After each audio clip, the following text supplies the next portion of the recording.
The following is a Hoop Ball presentation.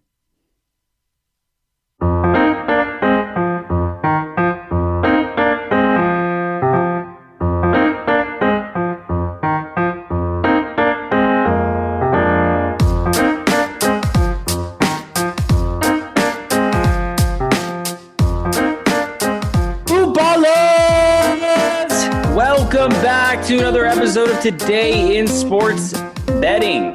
Happy Friday to everybody. 3:30 on the East Coast here. I got two of my favorite people in the world alongside with me today, and that's Devin Ellington and John Ryan. Devin, what's up, buddy? Happy Friday.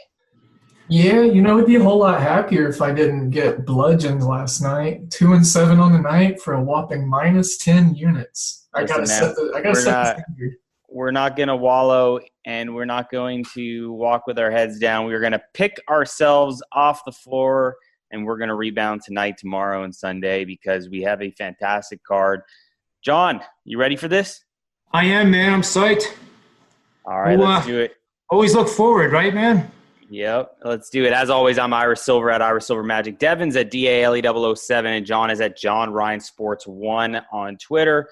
Follow us for all the fun banter, picks, and analysis. Before we jump into today's slate, which we will talk about a little college football, some NFL, maybe mix it up a little bit. As always, our podcast is brought to you by Manscaped.com. With their new and improved Lawnmower 3.0 and their water-resistant technology, go over to Manscaped.com, type in the promo code HOOPBALL20. That's HOOPBALL20 at Manscaped.com. Get 20% off and free shipping. That's a great deal. Guys, we got a couple we got a big slate of games here.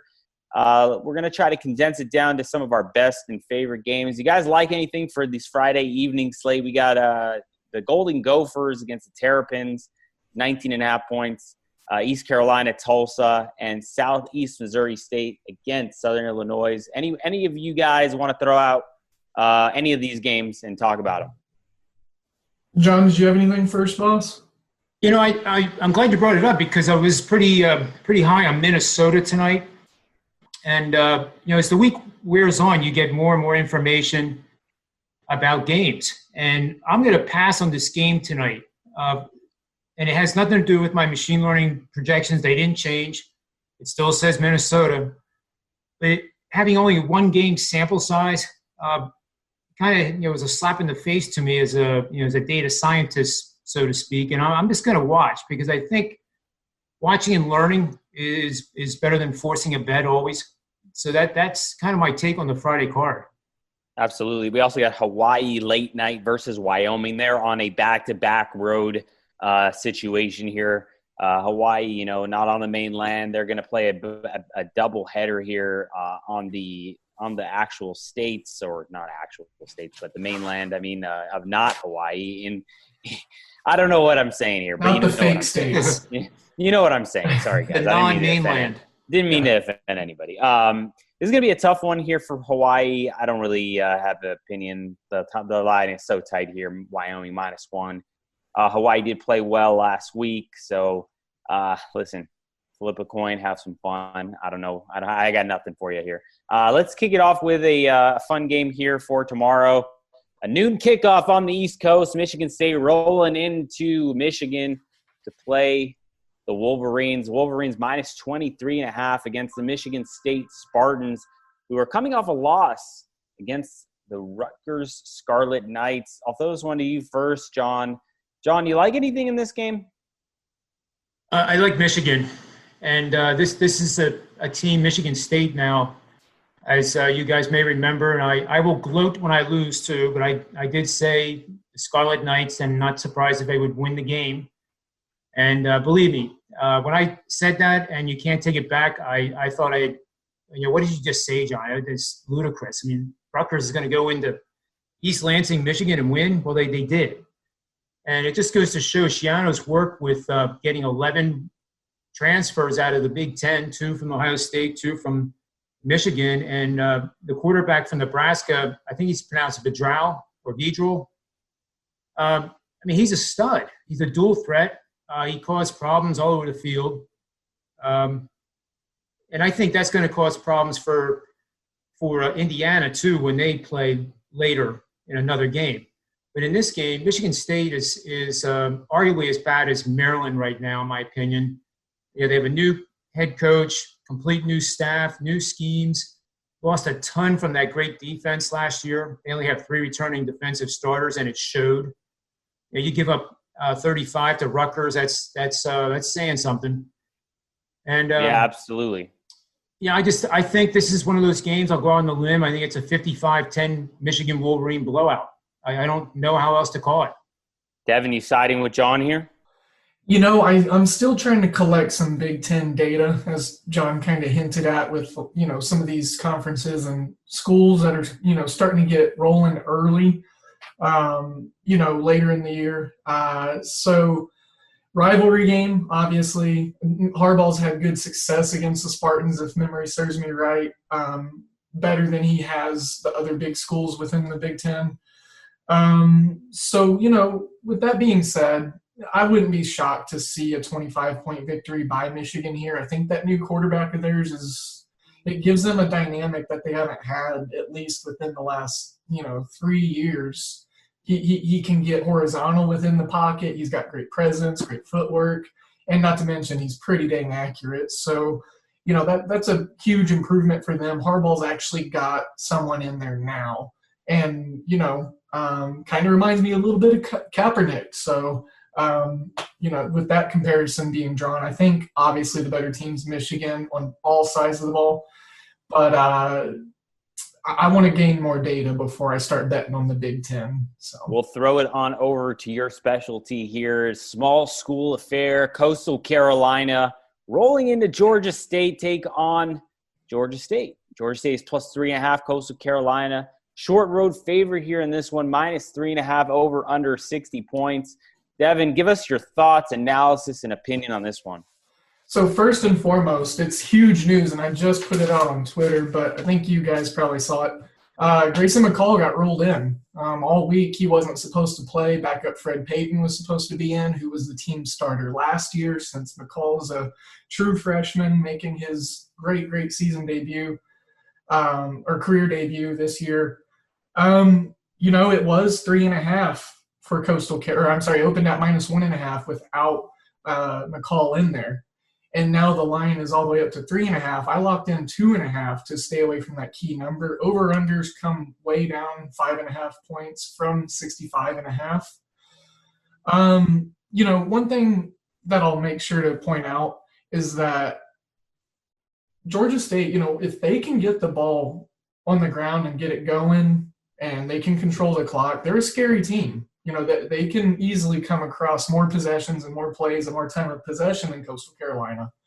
So with that being said, Coastal Carolina has to be efficient in this one. And I think getting Grayson McCall back in helps with that, with his 190.2 quarterback rating. So the kid's really good. I mean, he's up there as far as quarterback metrics with the rest of the big guys. Coastal Carolina's got the best defense they've had in program history. They are, as far as talent and a conference foe, they are definitely top of the class. Georgia State's good, don't get me wrong. And, they're on the road, the Chanticleers are, but they're ranked for a reason. The bandwagon's rolling full speed, and I'm not jumping off yet because I'm not trying to jump out of a fully moving transportative device. And I'm riding the Chanticleers until bowl season. So, jump off, jump on if you want, but you know where I'm going to be. So I'm going to take the Chanticleers to cover that minus 2.5 that I locked in my Sunbelt preview article. Love it, love it. Let's roll on to another battle of some small schools here, and that is going to be the Rice Owls going in and playing Southern Mississippi. Southern Miss minus 1.5 here at home, over under 59. I do like over the total of 59 in this game, and that, this total for the Southern Miss teams and games have gone over the total at this number each of the last 4 games, I believe, and I really like this. I don't think Southern Miss can play defense. I think Rice is going to get rolling this week. I also like Rice plus the 1.5. Anybody have any thoughts on this game? I actually don't, but I like your idea for sure. I put Southern Miss on my do not bet list because well, just kind of like how you were with the Brooklyn Nets in the NBA season, Ira. It's just you've got to learn to stay away from certain teams. So, All right, give me Rice plus 1.5 and over 59. John, is there a game in particular you're looking forward to betting on this weekend in college football? There's several. One that I picked up today is the Notre Dame Georgia Tech game. I can pull up my notes on that real quick, and I like Georgia Tech plus the 20.5. we're gonna have to bet a beer then against each other because, believe it or not, it's one of the rare times that I'm a fighting Irish tomorrow. You're gonna lay 3 touchdowns with the Fighting Irish? Yeah, and I haven't been drinking any IPAs yet today, and it's Friday. Wow. Seriously, I don't drink that much. For those that are listening, I'm known as 2-Beer Johnny at my local golf club. So, well, I do. So you can buy me all the drinks that I want. I definitely do. But in this matchup, I kind of feel like I was fooled in the 12-7 game that Louisville, covered, and I had Louisville, and I felt like I was pretty smart. And then I think we saw the real Notre Dame game in their last matchup. Just hard-nosed power football that has been the tradition of that program for decades. John, you got to throw that game out the window. Pittsburgh without Kenny Pickett. Come on. Maybe, yeah. I guess it's money I could put it in the beer money slush fund. Then I guess. Listen, when Notre Dame fails to cover this weekend against Georgia Tech, you can send me a case of beers. All right, I can do that. We'll leave it at that.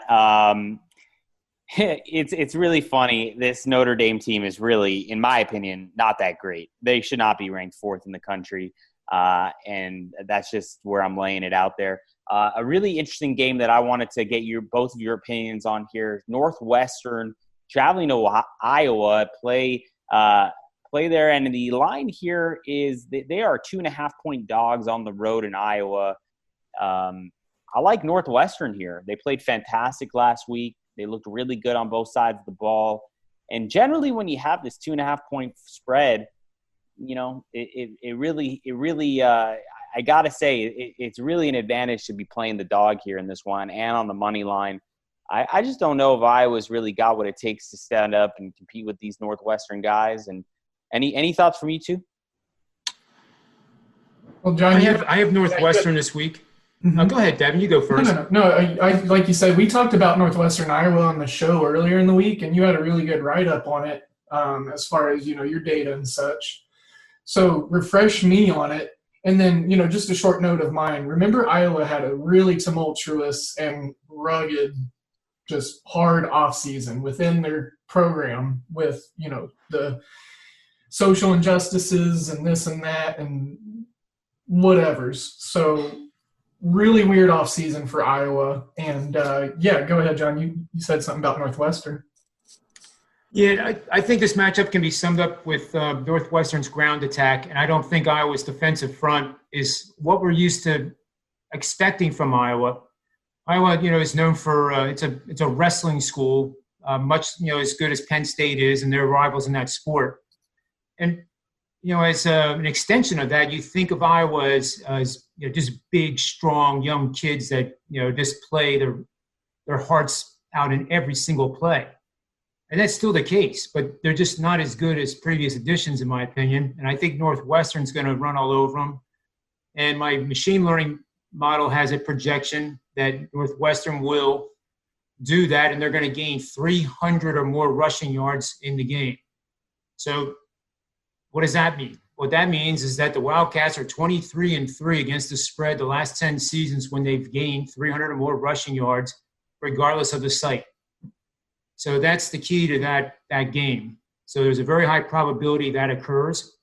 And of course, what's good about my research, at least from my standpoint and what my clients have given feedback on, is that especially when we lose, sometimes I give a pick out and it'll fail to cover by 14 to 20 points, and it's awful. But you go back to the research and you say, we were expecting the Wildcats to gain 300 yards and they gained 89. So that's why we got killed. And most times that's what it does. Wins, I go back and look at the research to see how close it was or if it wasn't. But when you win, you're less likely to go back and look why. But when you lose, you definitely want to learn from it. Yeah, so my play here is on the Wildcats. Yeah, me too. I'm all aboard. I'm all aboard Wildcat Nation this week. Let's go Wildcats. Interesting and a premier game of the weekend, and that is Ohio State Buckeyes traveling to take on the Penn State, or John Ryan's Penn State Nittany Lions. Nittany Lions are 12.5-point home dog right now. I think this is a good spot for Penn State right now. If you want to back them at 12.5, I think that this, they had a slow start in the first half last week. They got it going a little bit in the second half. They should have won that game outright last week against Indiana. And Ohio State's good, but this Penn State defense, I think, can keep up and keep this game within 13 points here. Any thoughts for you, John? I know you're a big Nittany Lions guy here this season. I'm. That's true. That's true. I think this game actually, probably the total is the better play. What I've been saying all week, and to anybody that would listen or wanted to talk about this game, is that Nebraska last week played off the far side wide receiver by 7 to 10 yards. So if you're on the offensive side with Ohio State last week, and the ball is on the left hash mark, I'm talking about the receiver that would be to our right. And that throw requires at least 30 to 35 yards sometimes, and it's one of the most difficult throws to make even at the pro level. And, Justin Fields did it with incredible accuracy, and it paid off, because then what happened, it set up the crossing routes that Ohio State loves to run. They run those two crossing routes, and then the safety bites, and then that wide receiver on the right side just goes streaking past them, and it's touchdown. Okay, so that didn't work. For years, Jim Harbaugh has tried press defense, like I'm going to smash your mouth before you can smash mine, and that clearly hasn't worked because he's never beaten them. Penn State uses a zone blitz scheme, and that's the type of defense that has given Ohio State trouble in the past. And, if Parsons was still there, and Devin and I talked about that too, he's arguably would have been the best defensive player in the nation. And if he was there, clogging up that middle, I would love this game even more. So I think the lean here would be to the under, believe it or not, even though, both teams can put up points. It's not just Ohio State. I think this is going to be a game between the 20s, and the difference is going to be those that execute and get touchdowns versus the team that gets field goals. Great, I love it, guys. I'll throw this one to you. I'll give you each one college football game that you really like, a side or a total on. We'll start with you first, Devin. Any particular game you're really on right now for tomorrow? So, real briefly, in the UCF Houston game, the total's at 82.5. That's a lot of points. I'm not comfortable doing that, so what I did is I shrunk it down into a first quarter segment. I realized, and what I've seen and found, is that Houston averages or gives up about 12.7 opponents' points per game within the first quarter. And then on top of that, UCF, they score right around, I want to say it's, I had it right in front of me, but 10, 12 points, almost two touchdowns per first quarter. Right now, the first quarter team total for UCF is 9.5. So I really like that. And then real briefly again here, I'm looking at throwing Charlotte into a teaser. I already like them getting 10.5 against Duke, but I'm going to go ahead and maybe throw them up to maybe 16.5 or 17 just for some more insurance. This line's come down to 9.5. So, Charlotte's got a really, really great red zone defense, allowing 58.82% of their opponent's trips to end in a score, which is pretty good. As far as key offensive stats, the green arrow is to the advantage side for the Charlotte 49ers in anything or everything like points per game, points per play, average score margin, yards per game, yards per play, and time of possession percentage. So, that's kind of how I'm looking at it on the Charlotte Duke game. I really like them to cover the spread, but why not tease them up to get more insurance and then shrinking that giant 82.5-point total down to a more, decent side and size that's got a little bit more favorable of an outcome. And I believe that's the Golden Knights team total over 9.5 within the first quarter. Great. John, any which game you want to throw out the listeners for tomorrow? Well, I'll start with the weather. I want to mention this for sure. And believe me, I'm a guy that says weather is already priced into the marketplace, and it really doesn't affect the offenses, especially at the NFL level. We'll see snowstorms come in and they still put up, big numbers. But I think this weekend there's supposed to be 40-mile-an-hour gusts. And I think, I play a lot of golf. And when you get above 20, it's a problem. And a football is much bigger than a golf ball and not as dense. So I think that's going to be a factor. And we've already seen totals move quite a bit in those games in the Midwest. So be aware of that. Definitely check the weather. And before I get to the game, what did you guys think of the Clemson situation with Trevor Lawrence? This is part of the whole thing with COVID. And what if Clemson does lose a game now? It really sucks because I really wanted to take BC plus 30.5. And I didn't get to the window in time before the news broke. I didn't know, obviously, that he had it. But I did like BC plus a 30.5 there. Now it's down to 24.5, so I'm not as inclined to take that number. But from a betting perspective, it sucks. From a humane standpoint, it really sucks that he has it, and hopefully a speedy recovery. And hopefully Clemson pulls it out, and hopefully he's back next weekend against Notre Dame Fighting Irish. They did say there was a risk missing that Notre Dame game, and I think there's more contract tracing going on, so they might lose another one or two starters by the end of tonight, is what I saw on Twitter also. Well, this is a game that I think I'm going to put a little bit of money on Clemson. Because early in the week with Devin, this was a play that was on the radar at 31, taking the Tigers and laying the big number, which I normally don't do, but it's 2020. But the backup, who I don't know anybody in the nation right now that can pronounce this kid's name correctly, and I'm not even going to attempt it. But he's not, everybody thinks backup and a big drop-off from Trevor Lawrence. And they forget, in my opinion, that, they have some incredible players at skill positions. And I would like to think, 20 years ago, I could have gone out in the field and been able to execute passes to these guys, and they would just, run by the defender and score. And I think that's what's missed here with this dramatic drop in the lines. I've never seen a line drop 6 points on one player. And granted, he's the best offensive player in the nation and probably is going to win the Heisman hands down. But I think Clemson, if it goes down to 23 with more starters coming out of the game, I would get it. Yeah, they're a team that doesn't. The backup, DJ Ugalele, however you pronounce it. There it is. Five-star prospect out of St. John Bosco, California. Obviously, it's a great high school program. Being from Los Angeles, all about that program.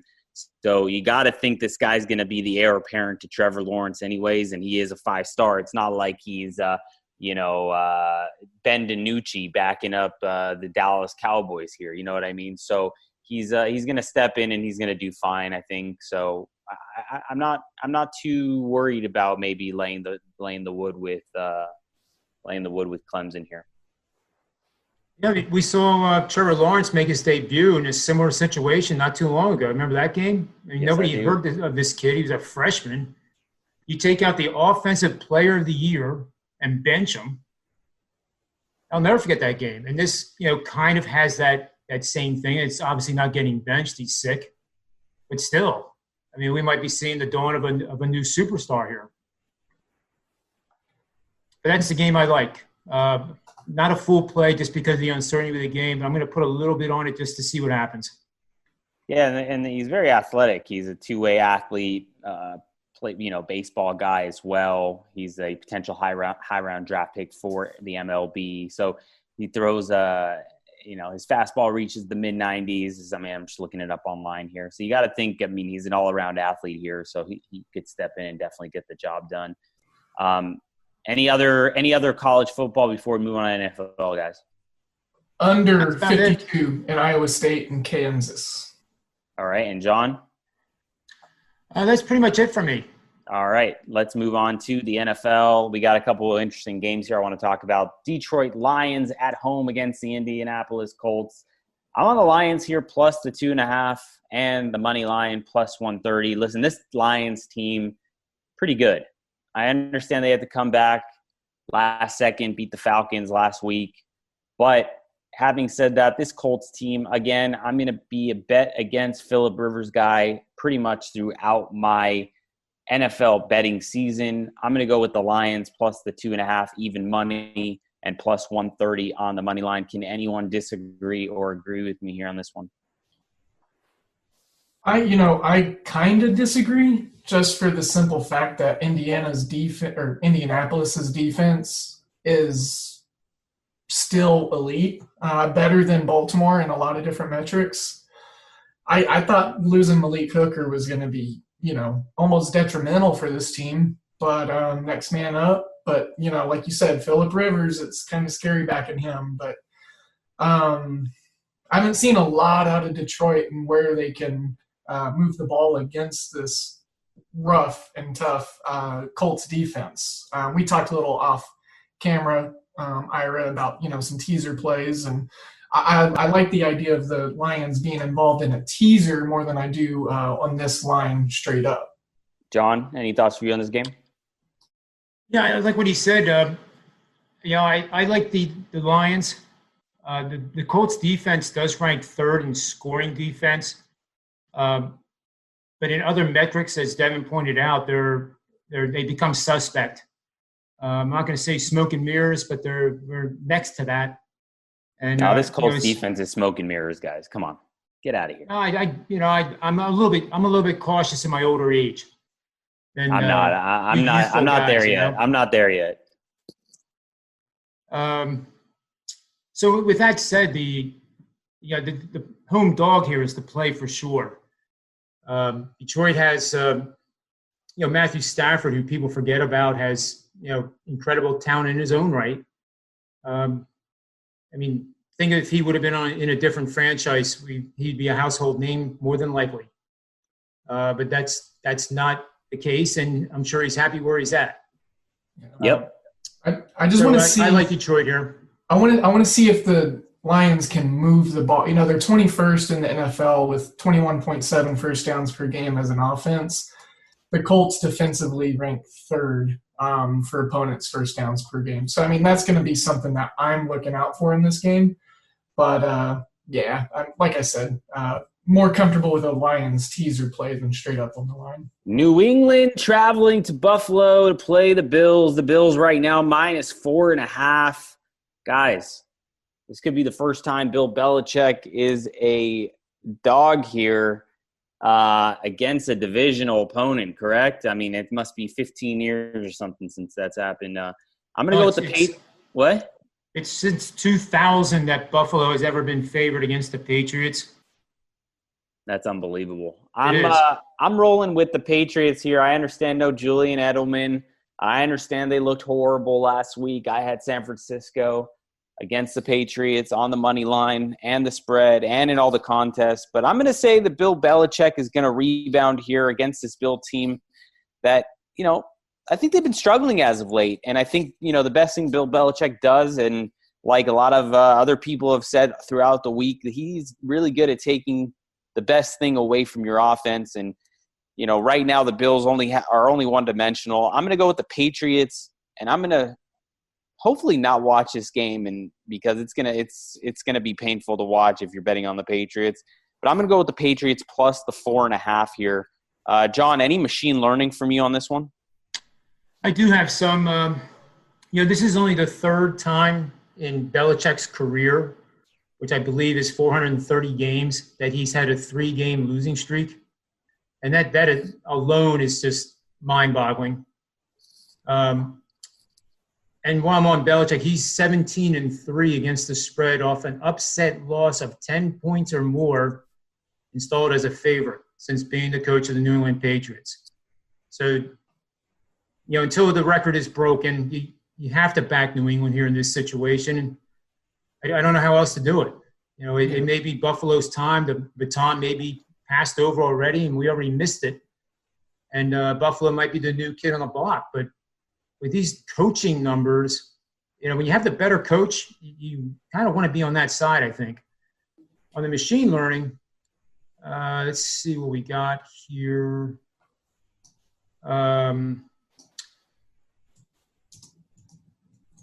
It's projected to be a close game in terms of the stats. Like, here's one that is hard to make sense of, really, because when the Patriots are 27-10 against the spread in road games when they game within 50 or minus 50 yards of the opponent, total yards. So, plus or minus 50.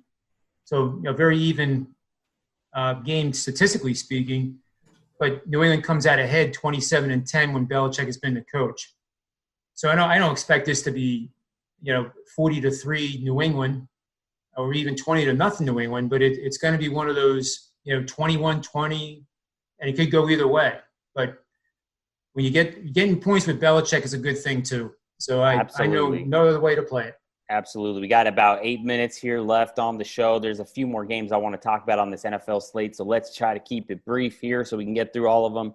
I like the Raiders plus the 2.5 taking on the Browns. However, I am a little scared. There's going to be some very, very big wind. You got to think it's going to favor the Browns here in their running attack.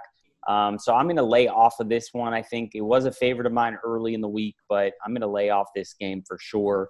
Another game that I want to get both of your thoughts on here, and that is the Pittsburgh Steelers traveling to Baltimore to play the Ravens. Ravens off a bye. Pittsburgh looks fantastic, but they are suspect in their defense, especially blowing big leads in a few games as of late. I'm on the Steelers +4 right now. This line is +4.5. I've already betted at +4. We'll start with you, Devin, first. Any thoughts for you on this game? So with the rivalry game here, and John can attest to this. We talked a little bit about it earlier in the week. We've seen this line kind of constantly creep in favor of Baltimore. I like them to be able to give Pittsburgh their first loss. Pittsburgh's played against some pretty mediocre teams, other than that shootout against Tennessee last week that they probably should have lost if Gostkowski hits the kick. So Baltimore coming off of a bye, I like that spot.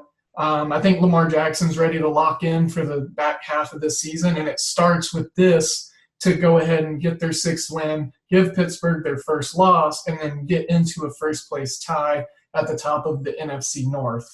But we talked off camera. I like teasing Pittsburgh up. So, there's multiple ways you can go about it. John, for you, anything? Well, I think here it's the lean is to the under, and that's pretty obvious with these two teams. There's one situation here that has a tremendous p-value, and you've heard me mention that with combinatorial algorithms where you take different parameters and see how well they work together. So in this case, the Steelers are 36-8 to the under. In road games, trying to figure out what this thing is telling me. I know it's to the under. 37-8 and 2 pushes to the under. Steelers on the road game in a division opponent off a bye and allows less than 100 yards rushing. So it's hard or the opponent keeps the Steelers to less than 100 yards rushing, not Lamar Jackson. So all right, that's the play. I think it's the under, and that's a pretty good angle to rest on. Under 46.5. Marquee matchup here this weekend. I'm all over one specific team, and that is the San Francisco 49ers traveling to Seattle to take on the Seahawks. Seahawks -3, -115 right now. I am all over Russell Wilson, DK Metcalf, and Tyler Lockett. Any thoughts for you? I'll throw this one to you first, John. Any thoughts on the machine learning here? I'm with you on that. I don't have any real powerful stuff. When the betting line is between 4 points on either side a pick, and the opponent of the team that we're betting on, which is Seattle, 49ers in this case, are coming off a game of scoring less than or equal to 6 points, and the previous margin was less than -3. In other words, it was a 3-point or less loss. Mm-hmm. That has gone 33-14 in favor of Seattle. Awesome. So for that reason there, stuff. I like Seattle quite a bit. Awesome stuff. Me too. I'll throw this one to you guys. Best bets. Devin, we'll start with you first. 1 or 2 games in the NFL you really like this weekend. So, we covered the Raiders. I like their bounce back spot after not having pretty much their whole offensive line and most of their tight end group last week. The detriment and the loss of OBJ for the Browns, I think, is going to be huge. And then I also like incorporating the Titans into a tease to get them down to a half point or a pick 'em, especially with the news of the Bengals losing 3 offensive linemen. So I think that Tennessee front 7 is finally going to be able to get some pressure on a quarterback and remember what it feels like to do so. So I like teasing the Titans down, and then I like the Chargers to beat the Broncos. All right. I do not agree with that pick whatsoever. Oh, on the money line? Yeah. I don't know about the 3. John, best bets, give us 2. Well, I'm going to do this as an experiment in human behavior. And these aren't really best bets, but I think it's going to be fun to track, and everybody should be sitting down when I say this. A 2-team teaser with the Jets, who are still in the NFL, believe it or not, and the Giants. And so seriously, Jets plus 25, Jets plus 25.5, and the Giants like plus 17.5, something like that. Yeah. I guess it would be 19. They're 13 right now. 13. What okay. I'm looking 19. at. Yeah. Okay.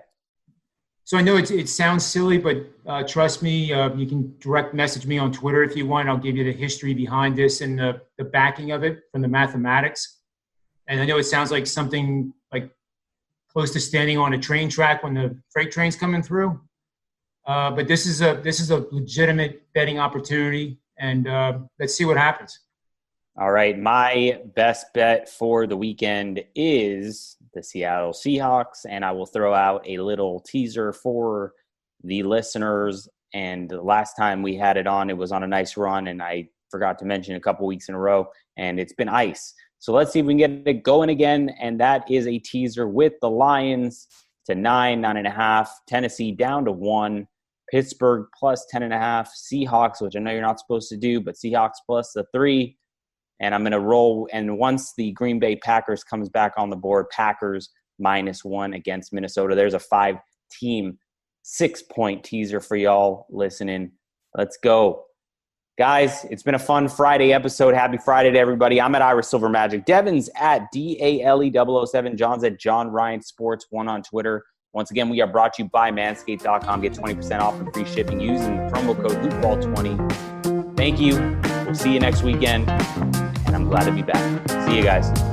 See ya.